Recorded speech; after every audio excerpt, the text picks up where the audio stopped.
La journaliste Inès Léraud et le dessinateur Pierre Van Hove ne pensaient pas sans doute que leur BD, Les Algues Vertes, publiée aux éditions La Revue Dessinée Delcourt, rencontrerait un tel succès. C'est une BD documentaire sur un phénomène qui concerne le littoral breton depuis bientôt 50 ans et qui, depuis quelques années, pourrit littéralement des plages de plus en plus nombreuses. Ces amas d'algues vertes, lorsqu'elles entrent en décomposition, dégagent de l'hydrogène sulfuré, un gaz mortel. En 30 ans, 3 personnes et une quarantaine d'animaux en ont été victimes. L'enquête menée par les auteurs de ce livre fait clairement le lien entre l'agriculture intensive et la prolifération des algues vertes. Ils décrivent le processus et surtout expliquent l'omerta qui s'applique à ce phénomène. Pression des industriels, défaillance des autorités et des politiques, manipulation des lobbies agricoles, silence des agences sanitaires et discrétion de la justice. À travers des faits, des témoignages et des rencontres avec des lanceurs d'alerte, Inès Léraud et Pierre Van Hove décrivent une situation qui est devenue un scandale sanitaire et environnemental. L'ouvrage est très précis, documenté, pédagogique et parfois teinté d'humour. La BD Algues Vertes, l'histoire interdite est publiée aux éditions La Revue Dessinée Delcourt. Elle est actuellement en tête des ventes cet été en France, devant Riyad Sattouf et Enki Bilal, preuve que l'environnement est une de nos grandes préoccupations.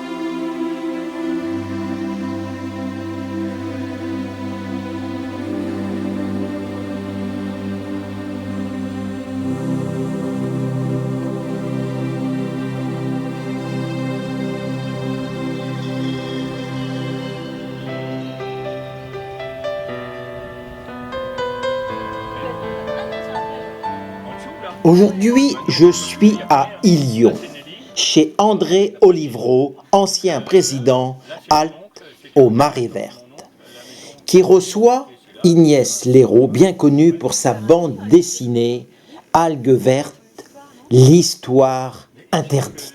Ce livre va être transcrit au cinéma. Inès sera interprétée par Céline Salette, comédienne. Je ne pensais pas que le premier mort il datait de 1989, le premier mort hypothétique des algues vertes, que la première marée verte elle datait de 1972, que les premières alertes de Haut et Rivière de Bretagne elles dataient de la fin des années 60. Donc on remonte vraiment loin dans le temps. Donc il y a un côté historique, il y a un côté scientifique, il y a un côté sociologique. Comment s'est formé ce déni, cette omerta. Voilà, on a tendance à accuser les agriculteurs, l'agroalimentaire, mais on voit qu'au départ c'est quand même un programme étatique, une volonté d'industrialiser l'agriculture. Et l'État qui n'a pas voulu entendre les scientifiques lui disant on est en train d'engendrer des marées vertes dès les années 80. L'État qui a fait la sourde oreille, qui a passé cette information sous silence. Sous le crayon du dessinateur Pierre Van Hove, le scénario de l'enquête évolue de case en case.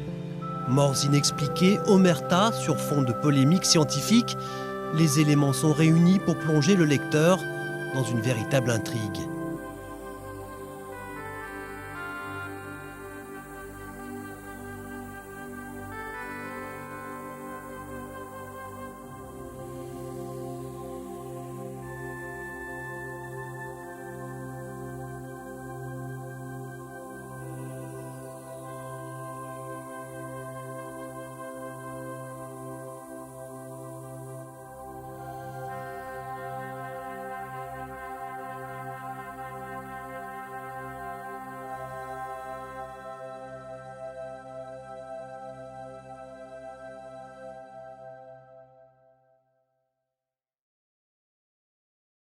Raconte-moi, donc ça va être l'adaptation de la BD.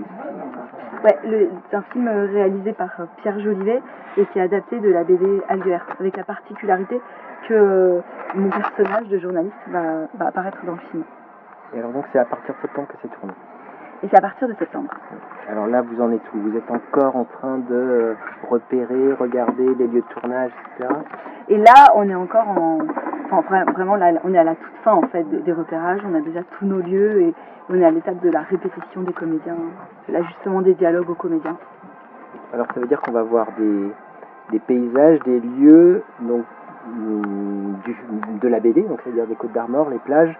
Où est-ce que vous allez tourner? On va tourner quasiment tout le film en Bretagne. Et on va tourner beaucoup du film là où a été menée l'enquête, en centre-Bretagne, et puis aussi sur le littoral, dans les Côtes d'Armor. Alors on sait que c'est un sujet sensible en Bretagne, c'est dans le livre, dans la BD. Est-ce que c'est compliqué de tourner un film sur ce sujet en Bretagne? En fait, l'équipe du tournage a été très surprise de redécouvrir ce que je lui avais expliqué, ce que j'avais dit dans la BD, c'est-à-dire qu'on a un soutien populaire énorme. Les gens nous ouvrent grand leurs portes partout, dans tous les villages du centre-Bretagne. On nous donne tous les moyens pour tourner. On a un soutien vraiment très important et qui a surpris l'équipe. Et d'un autre côté, on a les dirigeants, les élus, les quelques dirigeants économiques qui ferment un peu les portes, qui veulent pas parfois qu'on tourne dans certains lieux, sur certaines plages.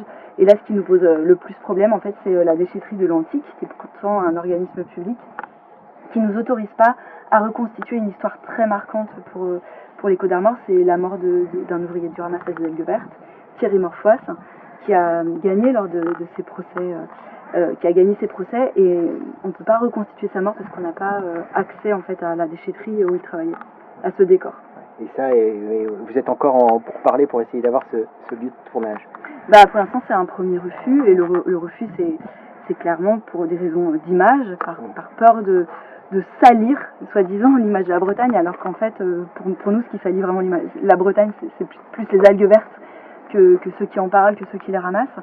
Et oui, on espère encore avoir l'autorisation de tourner là-bas et d'avoir accès au camion de ramassage, parce que lui était conducteur de camion, parce qu'on n'a pas de solution de repli en fait. Et du coup, ça veut dire que cette histoire, elle disparaît encore une fois de l'histoire des algues vertes. Elle est difficile à écrire, c'est pour ça que j'avais appelé ça Algues vertes, histoire interdite. Et on voit qu'elle est encore difficile à reconstituer aujourd'hui, malgré la bande dessinée. Est-ce que déjà vous connaissiez cette histoire des algues vertes? Moi j'avais lu la BD d'Inès. Et est-ce qu'elle vous avait marqué particulièrement? Bien sûr, oui, c'est une enquête qui est très puissante. Elle est génialement dessinée aussi. Elle est surtout édifiante parce qu'on apprend cette collusion entre les pouvoirs et les grosses coopératives agricoles et le silence qui règne autour des problématiques qui sont de l'ordre du bien commun. La qualité de l'eau et l'empoisonnement du littoral par l'arrivée massive de ces algues vertes. Donc vous allez incarner le personnage d'Inès. Oui. Donc du coup, pour incarner ce personnage, vous venez un petit peu sur le terrain, voir comment ça se passe. André, qui a été un des militants les plus emblématiques de la cause, vous imprégnez un petit peu, c'est ça? Oui, c'est ça. J'ai un peu commencé à travailler, j'ai écouté évidemment toutes les chroniques bretonnes d'Inès. J'essaye de me mettre dans ses pas. Ouais. C'est passionnant. Donc septembre, ça commence? Oui, ça commence dans 2 semaines.